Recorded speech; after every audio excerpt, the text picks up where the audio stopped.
2040 से पहले अगर भारत पीओके नहीं ले पाया और पाकिस्तान, बांग्लादेश को मिट्टी में नहीं मिलाया तो याद रहे यह दोनों मिलकर भारत पर कब्जा कर सकता है। गुप्त सूचना। क्योंकि भारत की जनसंख्या के साथ साथ पाकिस्तान और बांग्लादेश दोनों काफी तेजी से मुस्लिम की संख्या बढ़ा रहा है, इससे आने वाले सालों में यह समस्या आज से कुछ ज्यादा ही गंभीर होते चले जाएगा। जैसे जैसे उनकी संख्या बढ़ेगी वैसे वैसे भारत में गृह युद्ध की संभावना बढ़ेगी। अभी का समय बहुत अच्छा है, लेकिन आने वाला समय बहुत भयावह हो सकता है। जहां तक हमारी नजर और हमारी समझ बता रहा है, जिस राज्य में मुसलमान की संख्या 50% से ज्यादा हुआ है, वह राज्य अभी अशांत हो चुका है। हर वक्त कोई ना कोई घटना घटती रहती है। इसीलिए मैं श्री नरेंद्र मोदी जी से आग्रह करता हूं, आप अपने रीजन में ही कुछ ऐसा करें जिससे पूरा पाकिस्तान और बांग्लादेश को सफाईकरण अभियान के तहत भारत में मिलाने की कोशिश करें। जिस समय भारत से पाकिस्तान और बांग्लादेश अलग हुआ था, वह भूमि पवित्र थी। जब हम उस भूमि को भारत में मिला तो उसे पवित्र करके ही मिलाने की कोशिश करें।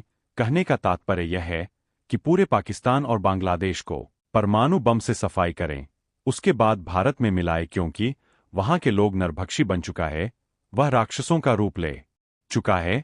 और सनातन धर्म गीता में स्पष्ट लिखा है, जब अधर्म सर से ऊपर हो जाए तो धर्म की स्थापना करने के लिए कितने भी राक्षसों का खून क्यों न बहे, सब जायज है। आप डरे नहीं, इस मौका को गंभीर से ले। आप देश को टॉप 3 इकोनॉमी बनाने का सपना जरूर देख रहे हैं, लेकिन आप बनाकर क्या करेंगे? यहां तो हिंदुओं का बना बना हुआ घर छोड़कर जाना पड़ रहा है। उदाहरण के तौर पर पश्चिम बंगाल और कश्मीर से हमने सीखा है, पर हाँ, इतनी क्षमतामान देश को जरूर बना दीजिए जिससे यहाँ के पब्लिक भूखे ना सो पाए। इससे ज्यादा करने की कोई आवश्यकता नहीं है। सबसे ज्यादा आवश्यक अब हमारे देश के अंदर गद्दार को भगाने और चीन, जापान, अमेरिका की तरह इसे कंट्रोल करने की जरूरत पड़ गई है।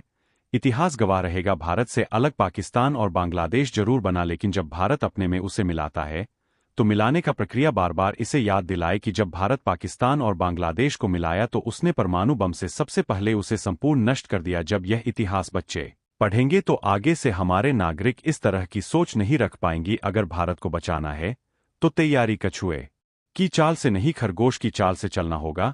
और जितना बिल कानून देश के लिए बनाना है, वह बिल और कानून यह 4 सालों में ही बना ले, क्योंकि आने वाला साल इतना समय नहीं देगा जब हमारे सैनिक सीमा पर लड़ते दिखाई देंगे और दुश्मन को धूल चाटते दिखाई दिए तो यहाँ के मुसलमानों के द्वारा कहीं ना कहीं रेल पलटने की कोशिश की गई तो कहीं भगदड़ मचाने की। यह गंभीर विषय है सोचने वालों के लिए। यह एक मैसेज नहीं, यह भारत की ताकत है। अगर आप इस मैसेज को मोदी तक पहुंचाना चाहते हैं तो हमें साथ दे। जय श्री